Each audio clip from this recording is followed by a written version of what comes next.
Hello, and welcome to Your Sparkly Brand. We're here to inspire and empower female entrepreneurs like you. This podcast is all about delivering no fluff, high value content that helps you grow your business. It doesn't matter if you have no budget and are still DIYing everything on your own. We're giving you the tips, tools, and strategies you need to build a sparkly empire. I'm Lauren Tassi, a copywriter and launch strategist, and I'm here with my co-host and branding, marketing, and web design expert, Megan Gersh. Hey, what's up? How's it going? I'm doing good. How are you? I'm good. It's been kind of a slow week on this end, but just putting in the time, putting in the work. I usually try to focus on like business building activities when it's kind of slower. Awesome. Well, will you introduce us to our guest? Yeah, absolutely. So I'm so excited to introduce you guys to our guest today, Chynna Benton. She is the head honcho at Byte Bodega. She primarily works with millennials who are ready to start a thriving virtual assistant business so that they can work from anywhere in the world, which is amazing, by the way. Chynna helps her students to learn the skills that they need to be a successful VA and book clients with more confidence, which we love. She has spent years working as a VA and OBM for seven-figure business owners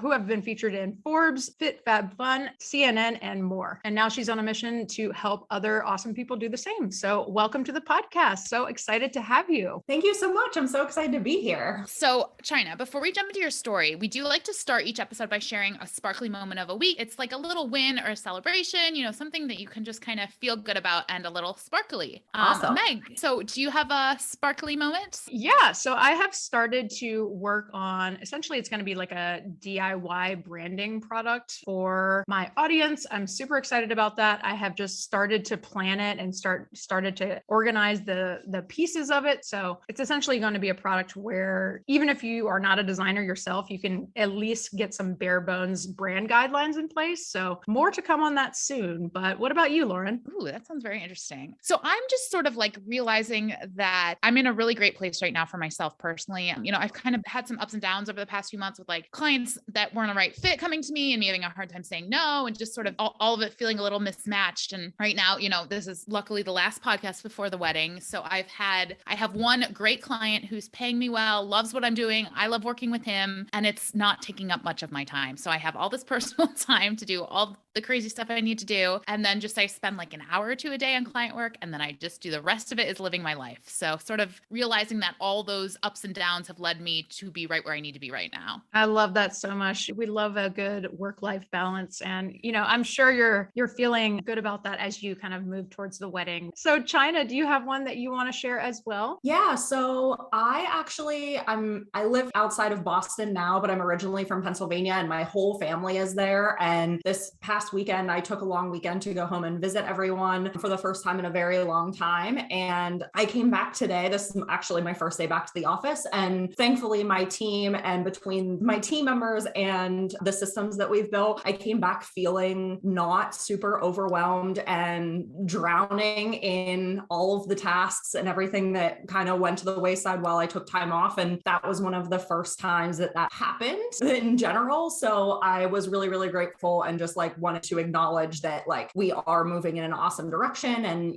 like having systems and support behind you. And like, that's what it's all about, right? As a business owner, just like having that behind me and coming back and kind of feeling that was a really, really great feeling this morning. So I love that. I love that so much. Yeah. I feel like this is a great way to get into your story too, because that's what it's the systems and the processes are where I'm not doing so well. So why don't we jump in? Why don't you start by telling us about your entrepreneurial journey and sort of where you're at in your business right now? Yeah. So back in 2017, I was working in the wedding industry. My whole education up to that point was I want to be a wedding planner. I still love the wedding industry. And I was working, we had just moved to the Boston area for my now husband's job. And so I was uprooted from everything and I started working at a local wedding venue. And the job that we had relocated for, we found out shortly afterwards, my husband was being laid off from. So I'm typically an optimistic person, but I went into like a full panic mode and decided that I was going to make money on the side of my day job that I actually like. And I was going to figure out a way to do it.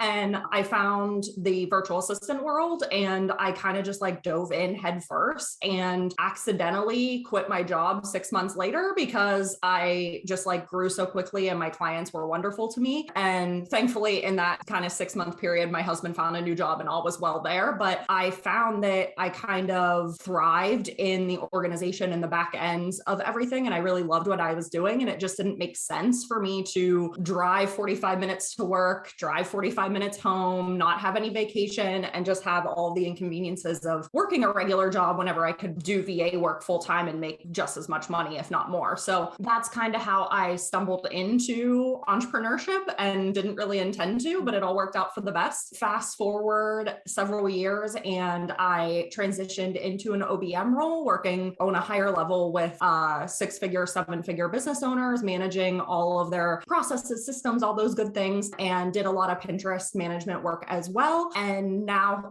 fast forward again to today, I work with aspiring virtual assistants who want to start their business and are either struggling to do so or just learned about the VA world like I did and are really looking for guidance and tips in order to what is really going to set them apart from the competition and really find clients that align with them and clients that, like you were saying, Lauren, like really value you and value the work that you do. So do you have essentially like two sides of your business now? Or are you only focusing on like coaching new VAs now? Yeah, we have two main sides to our business. So we have our client side of our business where we work with all of our clients to build their systems, optimize, and implement everything on a day-to-day basis. And my team members mainly handle that. And I'm obviously tied into that a bit as well. And then we also have the course side of our business and the education side of our business where we focus on educating virtual assistants through our online course on that side. Awesome. As somebody who has worked with VAs in the past, do you have any advice for business owners that think that they're ready to hire a VA, if they're ready to like take that leap? Like, how do you know that you're ready as a business? Yeah. So what I always say is once you feel like you don't have enough time to focus on anything but the admin of your business, if you are sitting at your desk and you're like, I don't have enough time to work on the projects that are going to move my business forward, those admin tasks or those day-to-day tasks are the things that are keeping you from doing that. That's when you should look to hire a VA or a specialist of some sort to help you in whatever you can outsource. Because at the end of the day, if you want to launch an online course, if you want to start a new mastermind, if you want to take on additional clients, but you kind of hit that ceiling of what you can take on, that's a really good sign that you're ready to bring on some sort of team member to offset some of that time so that you can gain back. Because I mean, like at the end of the day, like 5 hours a week, even at that, you can do a lot with 5 hours a week if somebody is willing to give that back to you with VA support, and you might be able to get that project off the ground that you want to. So I would say that's really a key indicator of when you're ready. So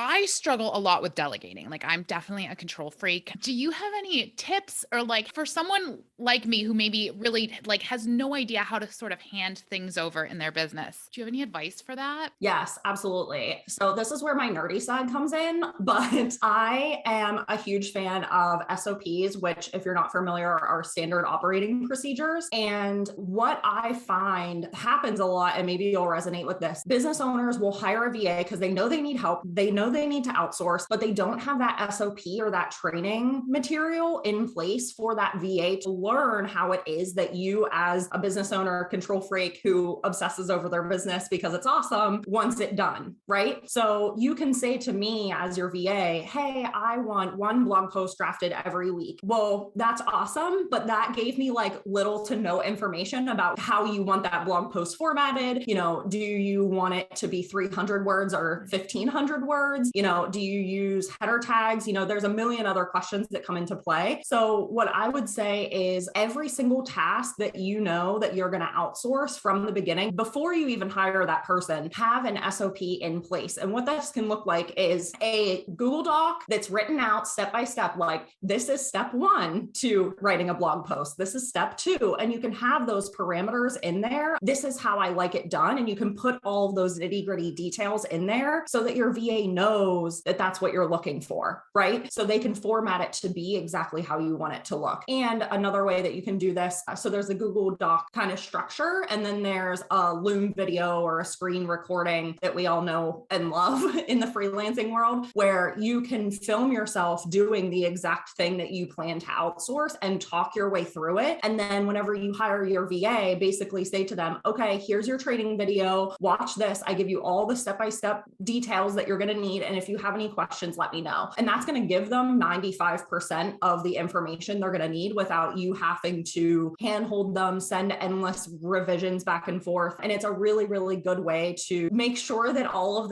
those nitty gritty control freak things are taken care of, but in a way that's really easy for your VA to digest and follow too. I had a question when it comes to that as well. So like one thing that I've experienced in the past is like, I will hire somebody to help me. And obviously, so I work in like web design and marketing. And so a lot of the tasks that I've given to VAs before in the past have been like, here's a video that I've made. Can you either transcribe it or, make it into other formats? And a lot of the time there will be issues, whether that be like adding, expertise in certain areas or like those kinds of things. Do you have any like tips for how to kind of make that transaction a little bit more seamless? Maybe there's like a hole in the process where like, maybe I could help in some way. Yeah, I think it really comes back to just having the parameters laid out of how it is that you would like it done. Because at the end of the day, like if you're working with a VA who is specialized, who like, for instance, in Byte Bodega, we handled a lot of Pinterest management for clients. So we had that really deep understanding. So it's a balance on our side too, as the VA, to look at you as the business owner and be like, well, I'm doing it this way because I have this additional knowledge that maybe you don't have. So that's our side that maybe got lost in translation for you. But from your side, I think it's really being clear from the get-go that this is how you want it laid out and this is what you're expecting, especially whenever you are working on projects that are like one-off things that maybe this is a person you don't work with on a retainer basis or on a regular basis. That person's probably going to have their own like jive to how they do everything. And they're just going to do it how they always do it. And they're not going to know that you want it done XYZ way. So that person, especially, I would say, take the extra time to give them the bullet points of what you want done and the way you want it done, because you don't have that same work experience with them. You don't have that same understanding for them to know, right? Yeah. I think you brought up a really interesting point there about like,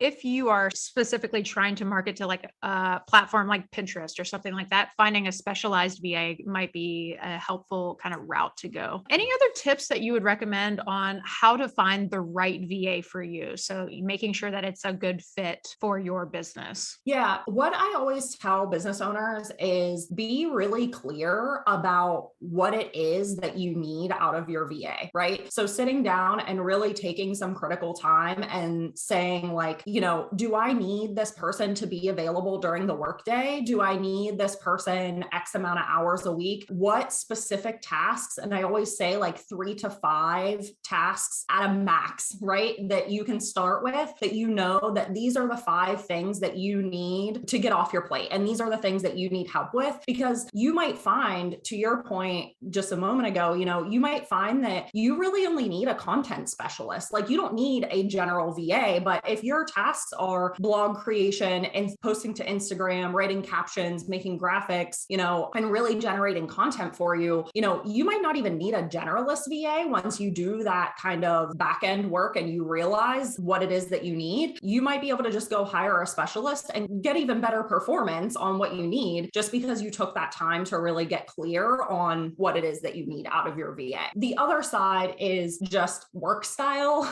and expectations and all of those things, right? And like, do you just like jive with this person? Are you going to dread getting on a meeting with them every week?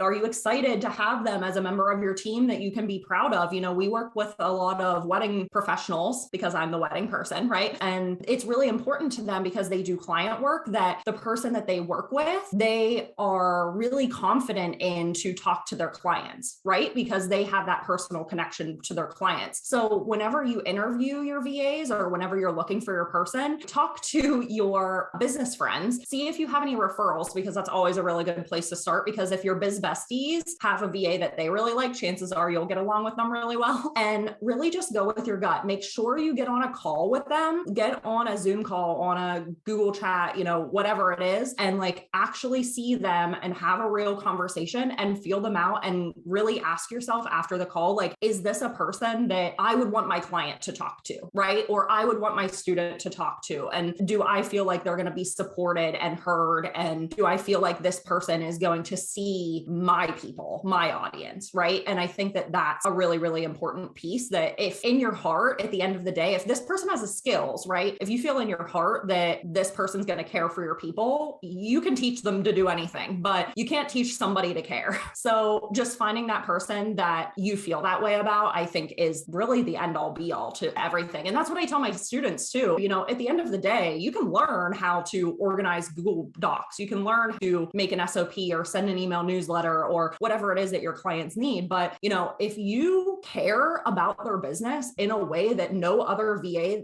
that they talk to does, they're going to feel that, right? And at the end of the day is for us as entrepreneurs, that's what matters, because we're blood, sweat, and tears in it, right? And we want somebody else that cares just as much. So I think that more than anything else is important. So you kind of touched on this a little bit with the word of mouth referrals, but is there anywhere else, like where are the good VAs? Where can we find them?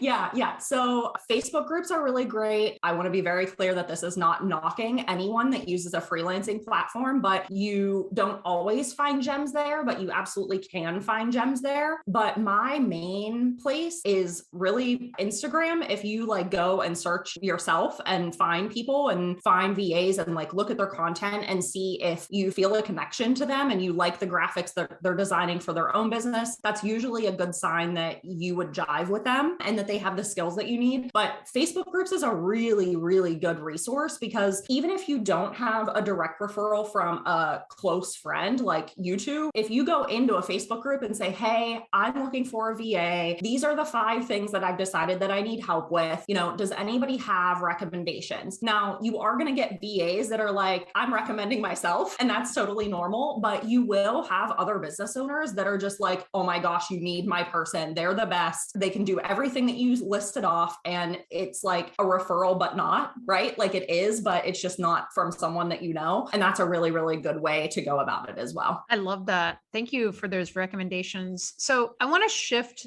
direction a little bit. So if somebody is thinking about freelancing as a VA, where do you start? Like, do you put together a portfolio? Like, how do you get yourself out there? Yeah. Oh my, this is a loaded question. So yeah, what I recommend is really getting clear on what your skills are. So if before you start pitching, before you build your website, before you start a social media page, really think about what it is that you can do, where your experience is, and what you're kind of interested in doing, even if you haven't done it before. Because there's design VAs that have never designed anything in their life, but they just like found that they're really creative once they started doing it and they ran with it. So really sit down and think about like, these are the things that I'm really good at, and go ask your friends and family, and maybe even your coworkers, if like they're not going to give you up to your day job, right? Go to those people and say, what do you think I'm good at? What would you like call me for if you needed help with whatever, right? And that's going to give you a real understanding about what it is that you're good at. Because what I find so often from people that are looking to become a VA is it's this mentality of like, well, I'm not a techie. I don't know how to code anything. I've only ever like used Microsoft Word. I don't know anything about anything that these people would want. But the reality is small business owners need very, very practical administrative things. So even if you have no idea what your skills are, chances are you can transfer those skills into the online world, and it's really, really doable. So I would say start there. Once you have a good grasp on what it is that you would want to focus on, get all of your business assets set up. You know, this looks like your social media, I don't always say start with a website, because that's a really big undertaking. And I'm sure both of you can speak to this for obvious reasons, but that's a really big undertaking. So I don't recommend starting with that, but getting all of your socials set up and getting some content posted. And the first way that I tell everyone to find their first client is once you get all of that set up, you have a business name, you know, even if it's like Chynna Benton VA, that's a business name. You can start there, put that on your socials, and tell everybody you've ever met that you're a virtual assistant now. And this is the tell everyone strategy that I share with my students, that you never know who knows someone. And chances are there will be someone in your network that knows a business owner that knows someone that can connect you, that you can get leads that way. And it's something that I wish I would have done more whenever I started my business that I didn't, but it's a really, really great way to just like put yourself out there and like announce yourself as a VA before you start really getting into the nitty-gritty of everything. Yeah, that's an exercise that one of my mentors had me do as well when I first started my business. And wow, is it hard, but it's also really effective. One tip that I'll give with that too is the way that you can phrase it is say like,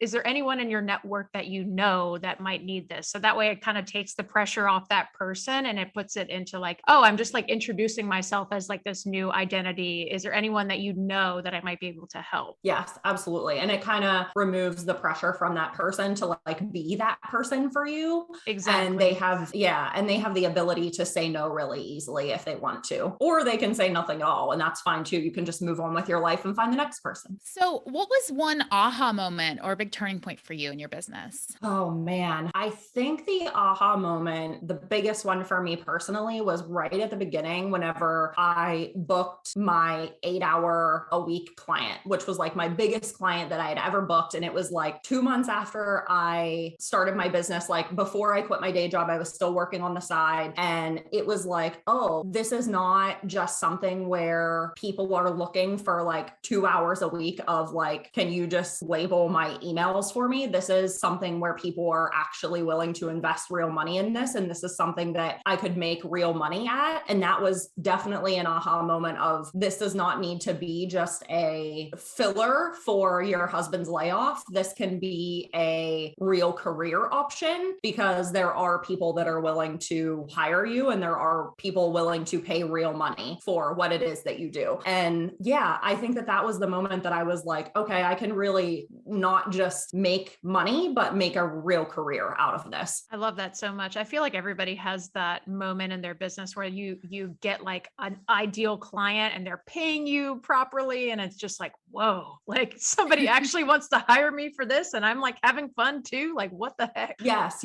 absolutely. And especially being someone that did not start my business to have that, it was even, I think it felt even bigger to me because it was like, oh, this is like not what I was looking for, but this is like even better than what I was looking for. Awesome. Good for you. How important would you say that branding has been in the course of like building your business? Huge. Yeah. So for me, I always put forth my personality first. Whenever I chatted with business owners, and you can, I'm sure you can go on Wayback Machine or like whatever internet device there is to look at what my website looked like whenever I first started, because it wasn't great. It was fine. It wasn't great. I did everything myself. It wasn't beautiful. So I say all of that because despite things not being perfect, I positioned myself in a way that clients could connect with me before I even really connected with them. In the language on my website, I was really, really personable. I, used funny words that I use in real life. And whenever I messaged people in Facebook groups, like I mentioned before about potentially working together, I always went and looked at their businesses and what it is that they did and like really tried to connect with them on that level and show them that I cared. And I think my consistency in the way I presented myself that way, but also in my actual branding, in the fact that I always referred back to my website the same way. I kept my branding consistent. My colors were consistent. My designs were consistent. It really showed that I wasn't just doing this as a hobby. This was my business. This was something I took seriously. And I think that that's something that business owners in one sense or another are afraid of, right? That they're hiring the VA that's just like, I just want to make money on the side and like sit in my pajamas. And I didn't want to position myself that way. So I think my branding and the way I communicated set me apart that way because they could see that this is something that I took really seriously, that they could trust me with their business, right? And so do you have any favorite tools or hacks that you use that will help save us some time? Yeah. So I'm a big fan of project management systems. I don't know, maybe you two have mentioned what you use already, but I love Asana, and a ClickUp is another really great one, especially if you're working with a VA. So I truly, to my core, and I will preach this from the rooftops, believe that if you have any team member for any amount of time in your business, you have to use a project management platform because it's the only way that you can give your VA or your team member clear due dates, clear expectations. It just provides so much clarity around communication and just everything for for that person so that they know what to expect and how they can please you, right? Like that sounds like a weird way of putting it, but that's what it boils down to. So that's for sure one. And I use Asana in my business currently. I love Toggle for tracking your time. That's another really big one, not only for the client side of our business, but for our online course side, because we can really see where our time is going. And you can do that with your team as well. You know, like, does it make sense for us to be spending 5 hours a week on Instagram? I don't do that, but let's just say for an example, we do. Are we booking clients from that? Are we gaining new students in our online program from that? And if you don't have that data to look back at, it's really easy to look back and be like, okay, where'd my week go? Because you don't track it. So that's another really big one for us. We love Google Drive for obvious reasons that I don't think that you guys want to be bored with today, that I love it for all the same reasons we all do. And I love Dubsado. That is from my nerdy heart. I've used every CRM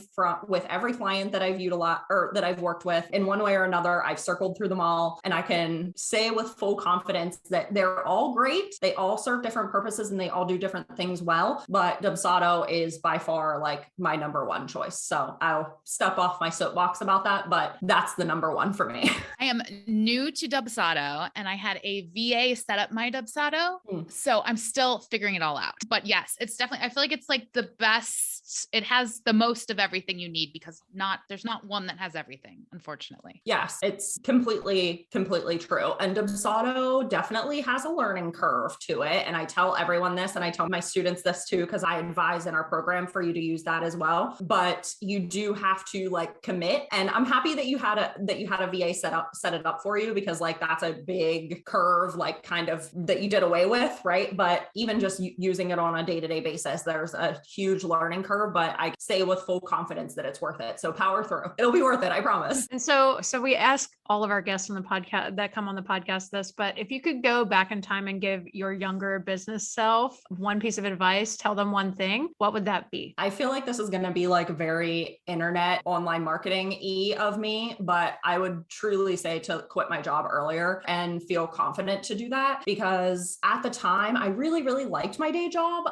Like I mentioned before, I didn't set out to quit my day job. I was very fortunate that way that it just kind of happened, but I held on to it because I was like, well, I like my day job. What if I quit and then this doesn't work out? This like weird, get people on the internet to hire me thing doesn't work. And then I have to go back and my job isn't there anymore because they couldn't just leave my job empty, wondering whether I'd come back or not. Right. So I held on to it for as long as I did for all of those reasons. And looking back now, I really just limited myself and overworked myself whenever I could have just focused on getting clients that I would have gotten anyways. And instead I worked like 80 hours a week for 4 to 5 months when really I could have just like been focused on what was going to build my career over the next 5 to 6 years. Right. So that's probably what I would say. Don't be afraid to quit. That's great advice. Like I went through so much anguish when I quit my last full-time job. Like it was just like tore me apart inside leaving it. And then it was just like, but it's all fine.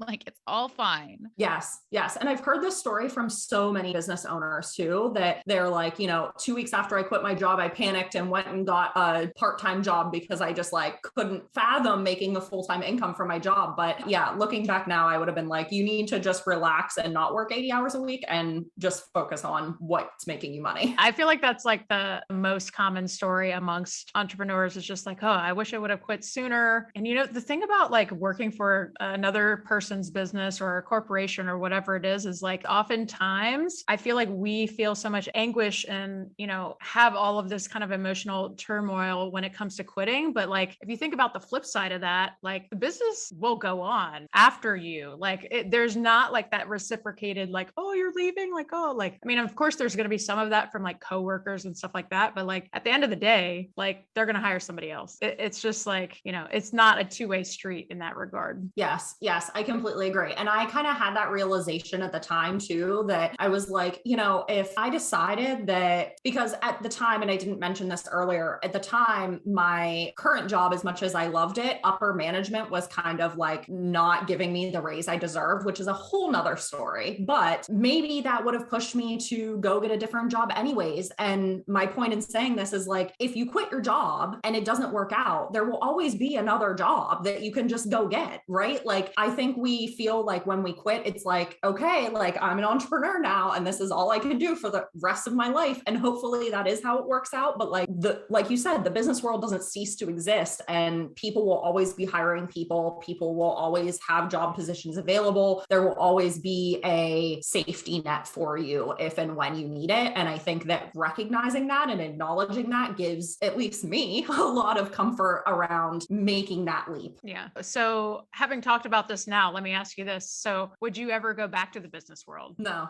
Was that a quick enough answer? I love it. So what are you working on now? What's coming up for you in your business? Yeah, we are focusing all on Dubsado setups and Asana setups. So the client side of our business is all about focusing on the freelancer, the solopreneur, the creative business owner who needs those back-end systems, processes, and we help you set up all of the platforms that you need and the systems that you need so that whenever you do onboard that VA, you have everything lined up and organized so that you can bring that team member on and get full support from them without kind of like wanting to pull your hair out. And the opposite side of that for our education is we have our online course, the Virtual Assistant Blueprint, which basically takes you from absolute ground zero, I have no idea what a virtual assistant actually is, to a fully functioning like service packages, pricing, how to find clients, how to build your website, how to position yourself, how to pitch clients, all the things. So we have that as well for anyone that feels the need to gain that support. That is so awesome. Well, we have had just such a blast to have you on the podcast. I feel like I've learned so much. Can you tell our listeners where to find you online? Absolutely. You can find me at bytebodega.com. That's byte as in megabyte, bodega.com. And you can find me on Instagram at byte_bodega. And you can find me on Pinterest at Byte Bodega. And I blog usually every other week. And you can join our free workshop there as well, where you can learn about becoming a virtual assistant. We'll put links to all of that stuff in the show notes. Thank you so much for joining us today, Chynna. And thank you to our listeners for listening. If you enjoyed this episode, please leave us a review and be sure to subscribe so you never miss one. Until next time, stay sparkly.